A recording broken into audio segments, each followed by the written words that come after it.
Now we're going to have a bit of a play around with this dog leg exercise. Now, with related distances and dog legs,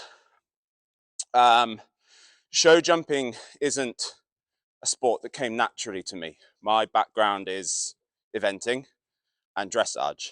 So I had to work very hard on my show jumping. And in doing so, I've sort of worked out ways in which make sense to me how to ride the show jumps and how to give my horses the best opportunity to jump the fences. Like I said, separating the two jobs is a really important part. Your horse's job is to jump the fence. Your job is to get them there and then stay in balance with them when they jump it. So with regards to related distances and dog legs, I think it's really important that we work on, again, the adjustability of the canter and your ability to react to a situation depending on what you see on your approach. So for example, we've got the two dog legs here set out on a 6-stride distance. Now, I like to break these down into 4 sections. You've got your approach to your first fence. In this case, we're using a place pole. You've got your 3 strides at the first half of the dog leg. You've got your 3 strides on the second half of the dog leg. And then you've got your landing and getaway, which is essentially your approach for your next fence.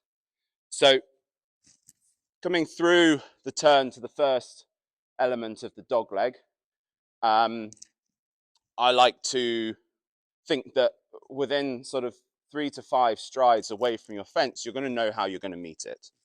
So if you're meeting it a little bit short, you know, the likelihood is you're going to have to move for your first 3 strides in order to have your horse level and balance for the last 3 strides. Take into account and take note of the fact that your last 3 strides are your most important. That's your time to sit quiet, sit still, let the horse jump. You've got to do the most work, however, on the first 3 strides. So for example, if I come through my turn and I see I'm a little bit short over a fence, my horse is going to land a little bit steep. So I know that I'm going to have to move the horse up. Now, if I'm on a bit of a forward one, I know that my horse is going to land further away from the fence. So for those first 3 strides, it's really important that I bring the body up, half halt the horse, take the weight back onto the hind leg. So again, coming through to those last 3 strides, I'm not trying to have to wrestle my horse into the base of the fence to add the distance or to add the right stride.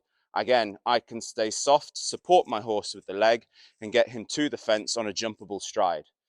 So a really good way of doing this, especially as most event riders or amateurs tend to have a tendency to underpower the canter. I like to start actually coming and adding a stride. So we come on 7 strides and work on meeting the place pole on a good distance and waiting level through the first 4 strides and level soft on the last 3 strides.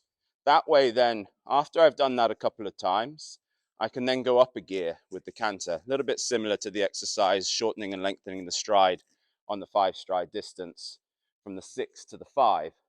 So then, when I then come to move the horse onto the 6 strides, it doesn't feel too fast. It doesn't feel so much of a big step in order to make the distance up comfortably. And again, it's a case of going up a gear with the canter and letting the horse travel in their rhythm.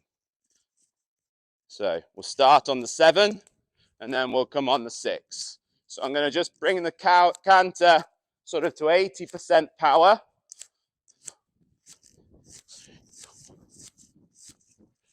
One, 2, 3, 4, soft, 2, 3.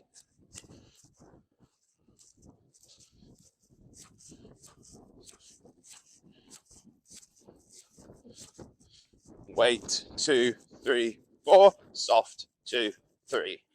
So every time I get there, I can relax on that last stride. Now we're going to go forward. Move him up. Move, 2, 3, wait, 2, 3.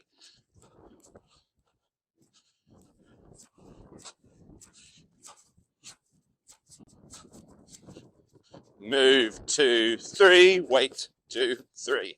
So every single time, good boy, I then get to my fence, I've got power and the transfer of energy is back onto the hind leg.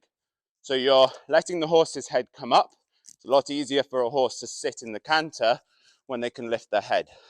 So you allow the head to come up, you bring the hand up to meet the mouth, and then you just wait for your fence to come to you, support the horse off the floor, and you create twice as much scope in your horse's jump that way.